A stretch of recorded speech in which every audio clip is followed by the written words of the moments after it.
بسم اللہ الرحمن الرحیم۔ السلام علیکم دوستو، اقبال وائز میں خوش آمدید۔ حضرت ادریس علیہ السلام کے زمانے میں انسان بہت بد عمل ہو گئے تھے۔ فرشتوں نے بارگاہ الہی میں عرض کیا کہ مولا، انسان بہت بدکار ہے اور یہ خلافت کے لائق نہیں ہے، انہیں معزول کر دیا جائے یا کم از کم خلیفہ یہ رہیں اور وزیر ہم، تاکہ ہم ان کے بگڑے کام سنبھال لیں۔ رب تعالیٰ کا ارشاد ہوا کہ اس کو غصہ اور شہوت دیا گیا ہے، جس سے زیادہ گناہ کرتا ہے۔ اگر یہ چیزیں تم کو ملی تو تم بھی گناہ کرنے لگو گے۔ فرشتے بولے کہ مولا کریم، ہم تو گناہ کے پاس بھی نہ جائیں گے، خواہ کتنا ہی غصہ اور شہوت ہو۔ حکم ربی ہوا کہ اچھا، تم اپنی جماعت میں سے اعلیٰ درجے کے پرہیزگار فرشتے چھانٹ لو، ان کو غصہ اور شہوت دے دیتے ہیں، پھر امتحان ہو جائے گا۔ چنانچہ ہاروت اور ماروت، جو بڑے ہی عبادت گزار فرشتے تھے، انتخاب میں آ گئے۔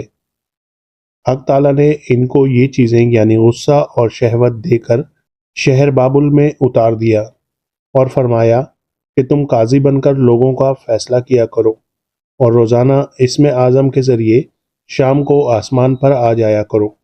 یہ دونوں 1 مہینے تک ایسے ہی آتے جاتے رہے۔ اتنے عرصے میں ان کے عدل و انصاف کا عام چرچا ہو گیا اور بہت مقدمے ان کے پاس آنے لگے۔ ایک روز ایک نہایت حسین و جمیل عورت نے، جس کا نام زہرہ تھا، یہ ملک فارس کی رہنے والی تھی، اس نے اپنے خاوند کے خلاف مقدمہ دائر کیا۔ یہ دونوں اسے دیکھتے ہی عاشق زار ہو گئے اور اس سے برے کام کی خواہش کی۔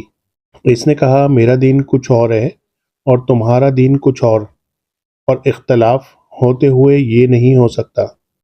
نیز میرا شوہر بہت غیرت مند ہے، اگر اسے خبر لگ گئی تو مجھے قتل کر دے گا، لہٰذا پہلے تو آپ میرے بت کو سجدہ کرو اور پھر میرے شوہر کو قتل کرو، پھر میں تمہاری اور تم میرے۔ انہوں نے انکار کر دیا۔ وہ چلی گئی، مگر ان کے دل میں اس کے عشق کی آگ بھڑک چکی تھی۔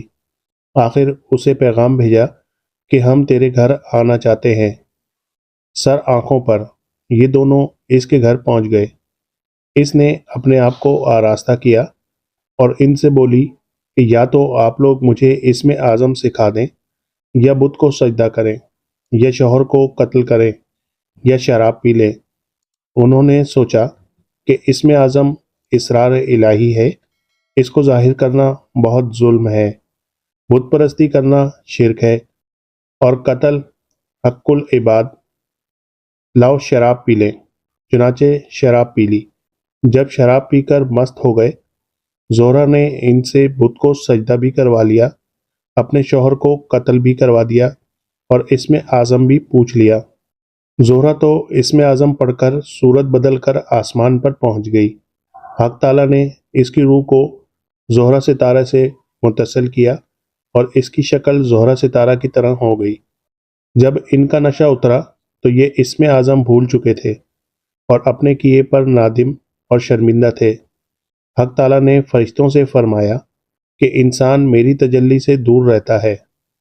یہ دونوں شام کو حاضر بارگاہ ہوتے تھے، پھر بھی شہوت سے مغلوب ہو کر سب کچھ بھول گئے۔ اگر انسان سے گناہ سرزد ہوں تو کیا تعجب ہے۔ تمام فرشتوں نے اپنی خطا کا اقرار کیا اور زمین والوں پر بجائے لعن طعن کرنے کے ان کے لیے دعائے مغفرت کرنے لگے۔ پھر یہ دونوں حضرت ادریس علیہ السلام کی بارگاہ میں حاضر ہوئے اور شفاعت کے طالب ہوئے۔ آپ نے ان کے حق میں دعائے مغفرت کی۔ بہت روز کے بعد حکم الہی آیا کہ ان کو اختیار دیجیے کہ یہ یا تو دنیاوی عذاب قبول کر لیں یا آخرت کا۔ حضرت ادریس علیہ السلام نے انہیں حکم الہی پہنچایا۔ انہوں نے عرض کیا کہ یا نبی اللہ، دنیا کا عذاب فانی اور آخرت کا عذاب ابد الآباد تک باقی رہے گا، ہم کو دنیاوی عذاب منظور ہے۔ چنانچہ حق تعالیٰ نے فرشتوں کو حکم دیا کہ ان دونوں کو لوہے کی زنجیروں میں جکڑ کر بابل کے کنویں میں اوندھا لٹکا دیں۔ اس کنویں میں آگ بھڑک رہی ہے اور یہ لٹکے ہوئے ہیں۔